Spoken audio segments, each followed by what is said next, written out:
Welcome back to the channel, everyone. Today we are going to review the new World of Halo Series 4 Elite Ultra with the Cindershot.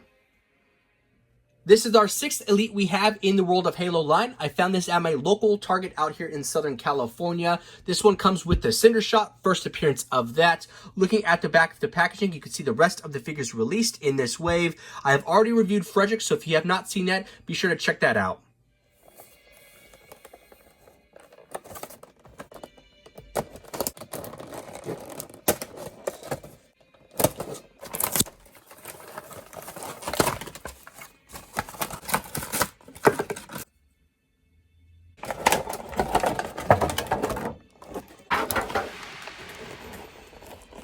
Oh, it smells good.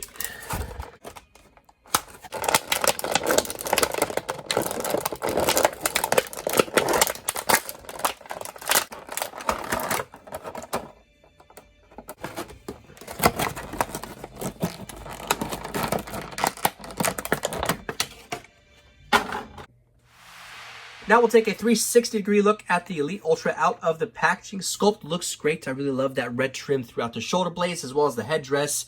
Iconic to what we've seen in the games. Nice blue eyes. Looking on the left side of the Elite Ultra, each World of Halo figure comes with a stand. As we make our way to the back, this is the first Elite that actually has a pinhole for our weapon. Here we'll take a nice close-up at the paint details applied to the shoulders as well as the headdress. You can see that nice red iconic trim throughout. Mean blue eyes. They looks pretty good. I do think they are missing a little bit of paint details attached to the chest, but overall, it looks great. Here we'll take an up-close look at the Cindershot. If you played the beta or saw any leaked images of the beta, then you saw the Cindershot. Not a whole lot going on as far as paint decals go. We have a black bottom, silver top. I believe the sight is supposed to be red. Foregrip in the front and then the actual grip in the back. We have a pin system, which can be placed onto our Elite here or maybe any of our other Spartans that we have. The pin actually looks a little bit bigger, which is consistent with what we've seen already with Series 4. And while we're on the topic, we will take our Cindershot and place it in the back of our Elite. Again, this is the first Elite that actually has a pinhole in the back. Place it on just like so with what we've seen before, and it fits in there nice and snug. And since we're here, we'll place the Cindershot in the back of Master Chief. Again, Master Chief has a smaller pinhole, but they did a tapering effect for the pin, allowing this to fit in our Series 1 through 3 figures like so. And before we move on, we might as well have Master Chief holding the Cindershot. Ergonomics look pretty good, scale looks awesome, and it fits really well with Master Chief. Here we have our Elite Ultra holding the Cindershot. Ergonomics aren't too bad. It takes a little bit of finagling to get it in just right, but it works pretty well. I do think it fits a little bit better in a human, but when we put it into Elite, it still looks pretty good.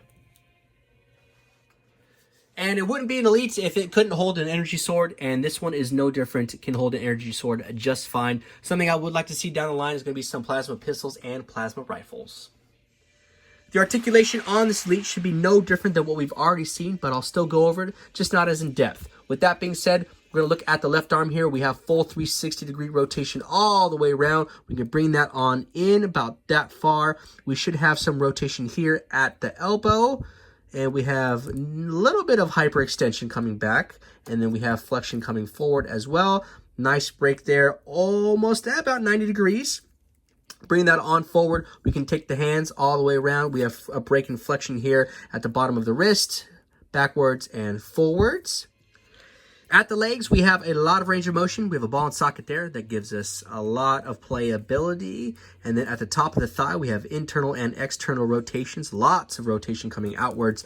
Double breaks at the knees. At the bottom of the thigh, top of the calf, we have a bend and flexion there. Moving forward, we can go about that far straight. A little bit further down at the ankle, bottom of the calf, we have a lot of flexion moving forward. And hyperextension, we have a little bit of hyperextension coming backwards as well. Moving into the foot, we have full 360-degree rotation. It takes a little bit of finagling to get it around just over that armor piece. We have flexion moving forward and a lot of flexion moving backwards. At the torso, we have some hyperextension coming backwards, some flexion moving forwards, as well as a little bit of flexion from side to side, as well as a little bit of rotation. At the head, we have hyperextension moving backwards, some flexion moving forwards, as well as 360-degree spins all the way around.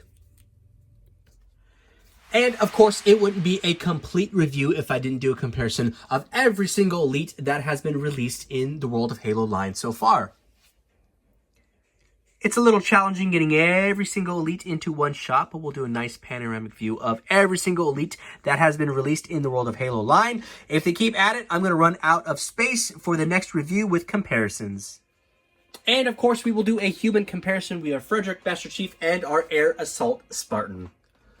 Okay, my final thoughts on the Elite Ultra. Again, $10 figure has a great sculpt, great paint applications. The first appearance of the Cindershot. The sculpt is great on the Cindershot. I do think it is lacking as far as paint applications go. I do think we should get a plasma pistol or a plasma rifle somewhere in the future. I would love to see that, but the Cindershot is great as well. This is the first Elite with a pinhole in the back, allowing us to utilize any type of firearm. The articulation, as we know, is incredible, out of this world. Heavy points of articulation and range of motion. The sculpt on this Elite Ultra looks great. The only thing really lacking is a little bit of paint details at the chest plate. I would like to see more of that red trim on the chest piece itself. Other than that, this figure looks great. It is hitting local targets right now in Southern California, so be sure to check out your local stores.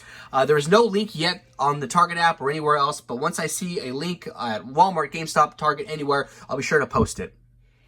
Other than that, everyone, I hope you enjoyed this video. Be sure to check me out on Instagram. My name is Nostalgic Adam, all one word, where I do toy photography, toy videos, toy hunts, and all things toy related. Link in the description below. And if you have not checked out my Frederick video, check one of these icons right here. It will be sure to have it. You're going to love it. And I will see y'all in the next video.